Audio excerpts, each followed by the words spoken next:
Hello friends, હું છું Hardik Patel, icon engineering tuition ક્લાસીસની ચેનલમાં વિદ્યાર્થી મિત્રો આપનું સ્વાગત છે. ડિપ્લોમા સેમિસ્ટર 1 અને 2 ની અંદર એન્જિનિયરિંગ કેમેસ્ટ્રી આવે છે. ઘણી બ્રાન્ચની અંદર સેમિસ્ટર 1 ની અંદર છે, તો ઘણી બ્રાન્ચની અંદર સેમિસ્ટર 2 ની અંદર છે. તો જે વિદ્યાર્થી મિત્રો રેગ્યુલર એક્ઝામ આપવાના છે અથવા જે વિદ્યાર્થી મિત્રો રીમિડિયલ એક્ઝામ આપવાના છે, આ બંને માટેનો આજનો વિડીયો ખાસ બની રહેવાનો છે. બીકોઝ અહીંયાથી સુપર 40 ક્વેશ્ચન્સ તમને આપીશ. આ સુપર 40 ક્વેશ્ચન કરીને ગયા તો સમજી લો કે એન્જિનિયરિંગ કેમેસ્ટ્રીમાં ડબલ એ ગ્રેડ માટે આટલું જ કરવું પડશે. ઓકે, એટલે ઇન શોર્ટ અહીં આટલું જે ક્વેશ્ચન્સ આપી છે બધા જ તમે ક્વેશ્ચન કરીને જશો તો તમે સારામાં સારા માર્ક્સ લાવી શકો છો. પાસ તો 110% થઈ જવાના છો, પણ સારામાં સારા માર્ક્સ મેળવી શકો છો. તો ચેનલ ઉપર નવા હોય તો ચેનલને સબસ્ક્રાઇબ કરી દેશો, બેલ આઇકોન ઓન કરી દો, જેથી નવા વિડીયો આવે તરત જ નોટિફિકેશન આવી જશે. વિદ્યાર્થી મિત્રો એક વોટ્સએપ ગ્રુપ બનાવેલું છે, જો હજી સુધી જોઈન નથી થયા તો ફટાફટ જોઈન થઈ જજો. સેમિસ્ટર 1 નું ઓલ બ્રાન્ચનું એક વોટ્સએપ ગ્રુપ ચાલી રહ્યું છે, જેની લિંક બાયોમાં મૂકેલી છે, ત્યાંથી જોઈન થઈ જશો. જોડે જોડે વિદ્યાર્થી મિત્રો કેમેસ્ટ્રી એન્જિનિયરિંગ કેમેસ્ટ્રીનો ફૂલ કોર્સ આખો અપલોડ છે, જેમાં super 40 question with answer Gujarati અને ઇંગ્લિશ બંનેમાં, એમસીક્યુ ઇંગ્લિશ અને ગુજરાતી બંનેમાં અંદર મૂકેલા છે. તો ફટાફટ વિદ્યાર્થી મિત્રો જોઈન થઈ જશો, અને અહીંયા કોર્સની લિંક બી બાયોમાં મૂકેલી છે, ત્યાંથી કોર્સ પરચેસ કરી શકો છો અને તૈયારી કરી શકો છો. હવે પહેલા એ સમજી લઈએ આપણે વિદ્યાર્થી મિત્રો કે કયા કયા ક્વેશ્ચન્સ રેડી કરવા જોઈએ. એના પહેલા આપણું જે એન્જિનિયરિંગ કેમેસ્ટ્રીનું પેપર ફોર્મેટ છે, એ પેપર ફોર્મેટની અંદર શું છે થોડું એ સમજી લઈએ. તો મેં તમને લાસ્ટ પછી સમજાવ્યું હતું કે ક્વેશ્ચન નંબર 1 તમારો જે છે એની અંદર 14 એમસીક્યુ આવવાના છે. તો આ 14 એમસીક્યુ વિદ્યાર્થી મિત્રો તૈયાર કરવા છે, તો કોર્સની અંદર ઇન્ક્લુડ છે, ત્યાંથી તમે કરી લેજો. ટોટલી એમસીક્યુ આવી જશે. એના પછી ક્વેશ્ચન નંબર 2, ક્વેશ્ચન નંબર 2 એ આવશે, એમાં 1 2 3 એની 1 લખવાના હશે. ક્વેશ્ચન નંબર 2 બી માં 1 2 3, તો દરેક ક્વેશ્ચન આ રીતના જશે. ક્વેશ્ચન 3 એ એન્ડ બી, આ રીતે ક્વેશ્ચન 4 એ એન્ડ બી, આમાં બી 1 2 3, અને ક્વેશ્ચન નંબર 5 એ ની અંદર 1 2 3, અને ક્વેશ્ચન નંબર 5 બી ની અંદર 1 2 3. તો આ બધામાં જ તમારા 3-4 માર્ક્સના ક્વેશ્ચન્સ રહેવાના છે. તો 3 અને 4 માર્ક્સ 3 અને 4 માર્ક્સના જે ક્વેશ્ચન્સ કરવાના છે, એ ક્વેશ્ચન્સ હું તમને અહીંયાથી પ્રોવાઈડ કરું છું, એ ખાસ કરી લેવાના છે. ઓકે, તો વન બાય વન ક્વેશ્ચન્સ જોઈએ વિદ્યાર્થી મિત્રો. તો પહેલો જ question very and very most IMP છે. આઉટબાઉ flows most and very most important છે, ખાસ કરી લેવાનો છે. નિયમ સમજાવવાનો પૂછી શકે છે 3 અથવા 4 માર્ક્સ ની અંદર. પછી આયોનિક બંધારણનું નિર્માણ સમજાવવાનું છે. Ionic bond very and very most IMP છે, ઉદાહરણ સાથે સમજાવવાનું છે, ખાસ કરી લેજો. Very and very most important છે. એના પછી આયોનિક બંધ ધરાવતા પદાર્થની લાક્ષણિકતાઓ જણાવો, કઈ કઈ એની કેરેક્ટરિસ્ટિક છે એ સમજાવવાની છે. પછી નેક્સ્ટ ક્વેશ્ચન છે સહસંયોજક બંધ, ઉદાહરણ સાથે સમજાવવાનું છે કે કોવેલેન્ટ જે બેન્ડ છે એ તમારે વિથ એક્ઝામ્પલ 4 માર્ક્સ ની અંદર બી ક્વેશ્ચન્સ પૂછી શકે છે. પછી હાઇડ્રોજન બંધ, ઉદાહરણ સાથે સમજાવો. હાઇડ્રોજન બંધ છે એ, પછી હાઇડ્રોજન બંધનું મહત્વ શું છે, ઇમ્પોર્ટન્સ શું છે, એ સમજાવવાનું પૂછી શકે છે. Very and very most IMP questions છે વિદ્યાર્થી મિત્રો. એના પછી વાત કરવામાં આવે તો દ્વાત્વિક બંધ સમજાવો. ઓકે, મેટાલિક બોન્ડ શું છે, એની કેરેક્ટરિસ્ટિક તમારે આખી સમજાવવાની પૂછી શકે છે. Very and very most important છે. પછી એફસીસી, બીસીસી એન્ડ એચસીપી ની રચના દોરવાની પૂછી શકે છે. એની જે ફિગર છે એ ખાસ કરી લેજો. એચસીપી, એફસીસી અને બીસીસી, આ ત્રણ ફિગર પરફેક્ટલી કરી લેવાની છે. પછી એબ્સ્ટ્રેક્ટ મિકા એન્ડ ક્વાર્ટ્ઝની રચના દોરવાની પૂછી શકે છે. Very and very most IMP questions છે. આ બધા જ ક્વેશ્ચન્સ વિદ્યાર્થી મિત્રો પરફેક્ટલી તૈયાર કરીને જશો, આખું પેપર એમાંથી સેટ થશે. અને વિદ્યાર્થી મિત્રો તૈયારી કરવા માટેનો ઇંગ્લિશ એન્ડ ગુજરાતી બંનેમાં મટીરીયલ સુપર 40 ના વિથ આન્સર આપણા કોર્સની અંદર ઇન્ક્લુડ છે. ત્યાંથી કોર્સ પરચેસ કરશો તો ત્યાં તમને ટોટલી ફૂલ મટીરીયલ પ્રોવાઈડ થવાનું છે. એમાં એમસીક્યુ બી આવી જશે, ક્વેશ્ચન આન્સર બી આવી જશે, સુપર 40 ક્વેશ્ચન્સ બી આવી જશે, ઈચ એન્ડ એવરી વસ્તુ મળી રહેવાની છે. પછી એનહાન્સી નો આયનીકરણ સિદ્ધાંત સમજાવવાનું છે. પછી આયનીકરણ અંશ પર અસર કરતા પરિબળો, કયા કયા અસર કરતા પરિબળો છે, ઇફેક્ટ છે, એ સમજાવવાની છે.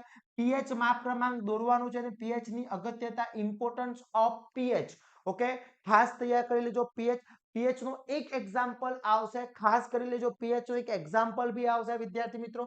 પછી બફર દ્રાવણ સમજાવો. બફર દ્રાવણના ઉદાહરણ લખો. બફર દ્રાવણ એટલે શું, કેને કોને કહેવામાં આવે છે બફર દ્રાવણ એ સમજાવવાનું પૂછી શકે છે. એના પછી વાત કરવામાં આવે ઓક્સિડેશન, રિડક્શન અને રેડોક્સ પ્રક્રિયા ઉદાહરણ સાથે સમજાવવાની છે.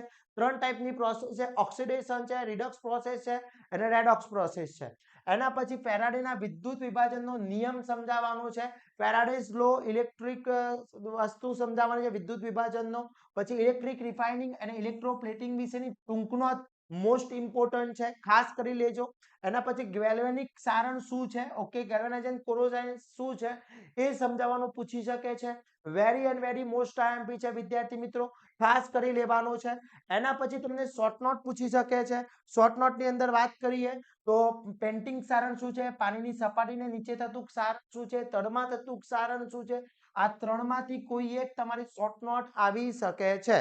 ઓકે, આ ખાસ કરી લેવાની છે. એના પછી વિદ્યાર્થી મિત્રો સારણના દર ઉપર અસર કરતા પરિબળો સવિસ્તાર સમજાવવાના છે. Very and very most important છે. પછી સારણનો દર ઘટાડવા માટેના આંતરિક અને બાહ્ય પરિબળો કયા કયા છે, okay, internal and external effect કઈ કઈ આપે છે એ સમજાવવાના છે. ઓકે, એના પછી મેટલ સ્પ્રિંગ છે, મેટલ ક્લેડિંગ છે અને સિરેડાઇઝિંગ છે શું છે એ સમજાવવાનું પૂછી શકે છે. Very and very most IMP question છે, ખાસ કરી લેવાનું છે બેટા. એના પછી ઇલેક્ટ્રોપ્લેટિંગ વિશે સમજાવવાનું પૂછી શકે છે, શોર્ટ નોટ પૂછી શકે છે. પછી good characteristic of fuel, good ફ્યુઅલની એટલે કે સારી લાક્ષણિકતાઓ સમજાવે છે, એની ગુડ લાક્ષણિકતાઓ જે છે, સારા બળતણની લાક્ષણિકતાઓ. પછી કોલસાના અંદાજિત પૃથ્થકરણની અગત્યતા શું છે એ પૂછી શકે છે. આ બધા જ question very and very most IMP છે વિદ્યાર્થી મિત્રો. એના પછી જોવામાં આવે તો અહીંયા ક્વેશ્ચન્સ તમને આપેલો છે.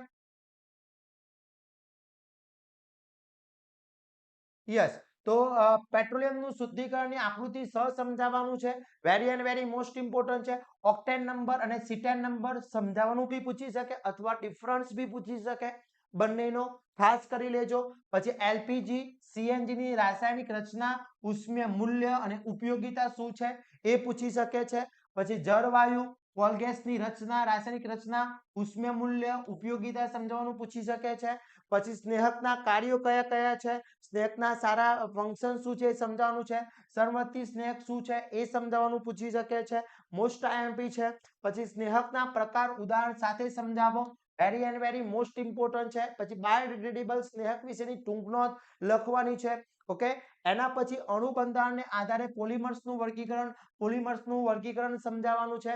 થર્મોપ્લાસ્ટિક એન્ડ થર્મોસેટિંગ પોલિમર વચ્ચેનો તફાવત અથવા બંનેમાંથી કોઈ એકની શોર્ટ નોટ બી પૂછી શકે છે, ખાસ કરી લેજો.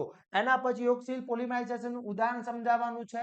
રબરની વ્યાખ્યા આપી, રબરનું વોકેનાઇઝેશન સમજાવો. Very and very most important question છે, ખાસ કરી લેજો. ઓકે વિદ્યાર્થી મિત્રો, એના પછી વાત કરવામાં આવે તફાવત આપો પ્રાથમિક કોષ અને દ્વિતીય કોષ એટલે કે primary cell and secondary cell, most important છે. પછી સુકાળ કોષની રચના, ડ્રાય સેલની રચના, કાર્ય, આકૃતિ સાથે સમજાવવાનું પૂછી શકે છે. આ બધા જ question very and very most important છે. એના પછી અહીંયા જોઈએ તો એસ નંબર છે, એન રબર છે એટલે કે નીચેની આપેલી છે બુના એસ રબર, બુના એન રબર અને નિયોપ્રિયન રબર સમજાવવાનું છે. ઓકે, આ ખાસ કરી લેવાના છે વિદ્યાર્થી મિત્રો. એના પછી બળતણ કોષ એટલે શું, હાઇડ્રોજન બળતણ કોષ વિશે સમજાવો. Very and very most important છે. બળતણની કોષની લાક્ષણિકતાઓ શું છે એ પૂછી શકે છે. અને લાસ્ટ ક્વેશ્ચન છે સોલર સેલ વિશે સમજાવો. આ બધા જ ક્વેશ્ચન પરફેક્ટલી કરી લો એટલે આ જે ક્વેશ્ચન્સ મેં તમને આપ્યા છે એ આખું સમજી લો કે પેપર આપ્યું છે વિદ્યાર્થી મિત્રો. પેપર આમાંથી જ સેટ થશે, એક બી ક્વેશ્ચન્સ બહારનો નહીં આવે. આ બધા જ ક્વેશ્ચન પરફેક્ટલી કરીને જશો તો જ્યારે બી જીટીયુ નું પેપર હાથમાં આવશે ત્યારે તમને 110% ફીલ થશે કે આ ક્વેશ્ચન તો હાર્દિક સરે પહેલાથી આપણને પ્રોવાઈડ કરી દીધા હતા. તો તૈયારીમાં લાગી જશો વિદ્યાર્થી મિત્રો. અને આના આન્સર જોઈએ છે ઇંગ્લિશ અને ગુજરાતી બંને મીડિયમમાં. આપણા કોર્સની અંદર એક જ કોર્સની અંદર બધી જ વસ્તુ મૂકેલી છે. ગુજરાતી હોય યા ઇંગ્લિશ મીડિયમ વિદ્યાર્થી હોય, બધી જ વસ્તુ અંદર તમને ઇન્ક્લુડ મળી જશે. તો વિદ્યાર્થી મિત્રો રાહ જોવાની નથી, તૈયારી કરવા માટેની ફટાફટ જોઈન થઈ જશો અને આવા જ નવા વિડીયો સાથે નવા દિવસે મળીશું. ત્યાં સુધી મને રજા આપશો. જય હિન્દ, જય ભારત.